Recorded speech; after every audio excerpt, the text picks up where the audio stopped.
पहले भाग में हमने आपको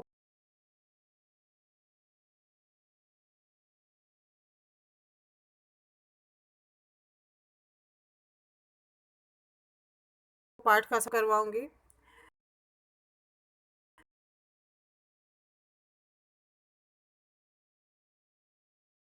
दो का प्रश्न उत्तर आपको नहीं मिला है, लेकिन बच्चों उसका पीडीएफ तो भेजा है। एक बार फिर से चेक कर लीजिएगा, शायद मिल गया हो। फिर जैसा हो तो ग्रुप में मैसेज करिएगा, क्योंकि बार बार असंभव होता है ना भेजना। एक बार देख लीजिएगा, आपको अगर मिल गया हो तो मुझे सूचित करिएगा। चलिए आज शुरू करते हैं पाठ 3 का, आप भले तो जग भला का दूसरा पाठ, जिसमें आपको हम शब्दार्थ और प्रश्नोत्तर, निबंध से प्रश्नोत्तर और भाषा की बात से व्याकरण कराएंगे। इस पाठ का हमने सारांश आपको बता दिया था और कहा था कि आप अच्छे से इस पाठ को पढ़ लीजिएगा। अगर आप पाठ को पढ़ें तभी आपको समझ से भी प्रश्नोत्तर थोड़ा सा करने की कोशिश किया करिए। आपको अपने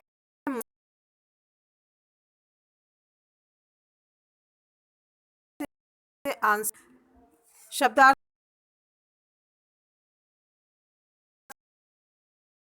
शुरू कर। गश खाकर मीन्स मूर्छित होना, मिसाल मीन्स नमूना, नज़ीर, दृष्टांत, ये मिसाल का अर्थ है।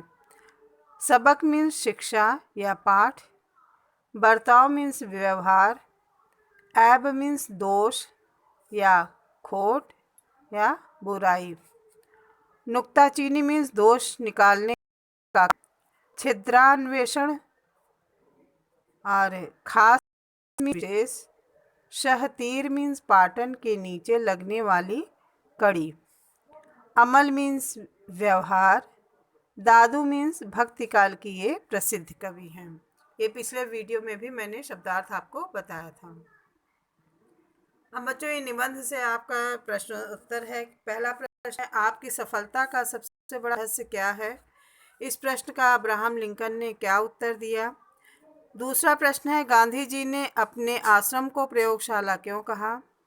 तीसरा पाठ के शीर्षक आप भले तो जग भला का क्या आशय है? चौथे प्रश्न में पंक्तियों का भाव स्पष्ट करना है। फिर पांचवें प्रश्न में आपको जो राइट आंसर हो उस पर टिक मार्क करना है। फिर भाषा की बात से आपके मुहावरे हैं, मुहावरे का अर्थ लिखकर उसका वाक्य प्रयोग करना है। चलिए अब प्रश्न नंबर 1 का आंसर आपको देते हैं। आप भले तो जग भला का पहला प्रश्न जो निबंध से लिया गया है।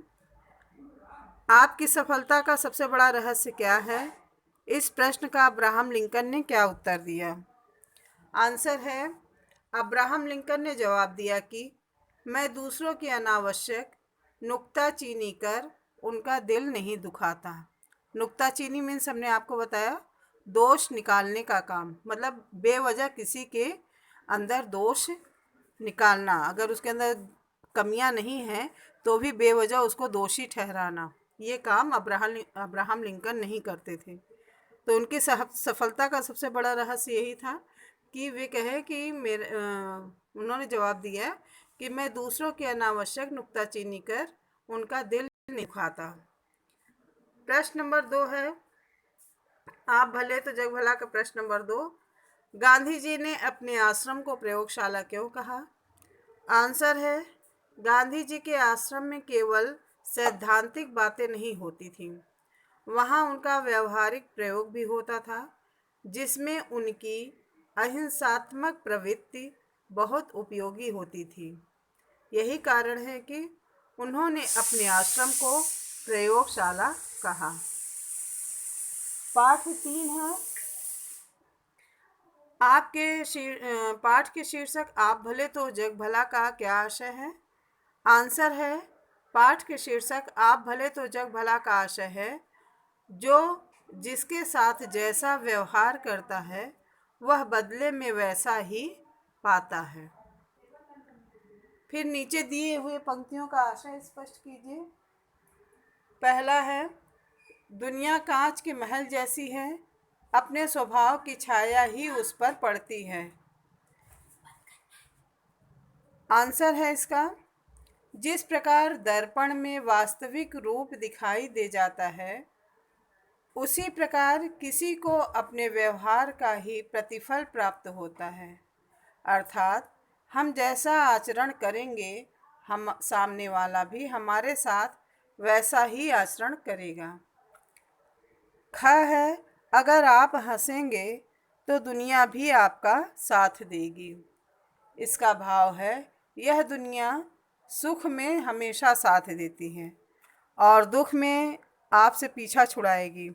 अगर आपके जीवन में आपका जीवन सुखमय है और खुशियों से भरा है तो यह संसार तुम्हारा साथ देगी, और यदि आप दुखी हैं, कमज़ोर हैं, तो यह दुनिया आपसे अपना साथ छुड़ा लेगी।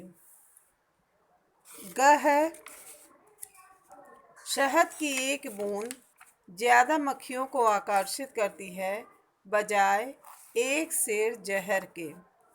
इसका आशय है, कई दुर्गुणों की अपेक्षा एक गुण अधिक प्रभावकारी होता है। घ है, लोग दूसरों की आंखों का तिनका तो देख लेते हैं, पर अपनी आंख के शहतीर को नहीं देखते। इसका भाव है, दूसरों के साधारण अवगुण शीघ्र दिखाई दे जाता है। लोगों को दूसरों के साधारण अवगुण शीघ्र ही दिखाई दे जाता है, जबकि अपने असाधारण दुर्गुण दिखाई नहीं देते। फिर है बच्चों प्रश्न नंबर 5। जो सही आंसर हो उसमें टिक का निशान लगाना, सही का चिन्ह लगाना है। क है, लोग आपसे प्रेम और नम्रता का बर्ताव करेंगे जब आप। इसमें जो सही आंसर हो पहला दिया है, इसमें हमेशा लोगों के ऐबों की ओर देखेंगे। दूसरा, लोगों को अपना शत्रु समझेंगे। तीसरा, लोगों की ओर गुस्से से दौड़ेंगे। चौथा, लोगों के दोष न देखकर उनके गुणों की ओर ध्यान देंगे। तो बच्चों इसमें चौथा आंसर सही होगा कि लोग आपसे प्रेम और नम्रता का बर्ताव करेंगे जब आप लोगों के दोष न देखकर उनके गुणों की ओर ध्यान देंगे। फिर पांचवें प्रश्न का ख है, बापू के किस गुण के कारण लोग उनकी ओर आकृष्ट होते थे। तो इसमें 4 ऑप्शन दिया है। पहला आलोचना, दूसरा अनुशासन, तीसरा कठोरता और चौथा प्रेम और सहानुभूति। बच्चों ख का आंसर चौथा होगा कि बापू के प्रेम और सहानुभूति के कारण लोग उनकी ओर आकृष्ट होते थे।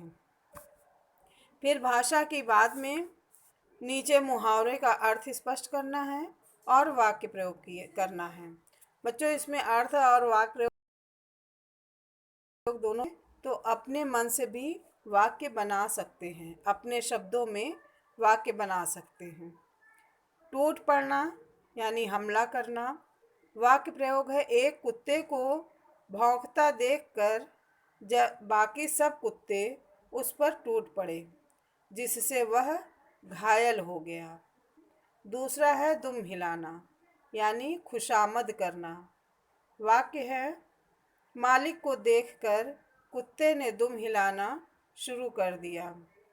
तीसरा है दिल दुखाना यानी कष्ट पहुंचाना। वाक्य है, किसी का दिल नहीं दुखाना चाहिए। चौथा है नुक्ताचीनी करना यानी दोष ढूंढना। वाक्य बना है, लोगों की नुक्ताचीनी करने का मनुष्य स्वयं घृणा का पात्र बन जाता है। फिर नेक्स्ट है आग बबूला होना यानी नाराज होना।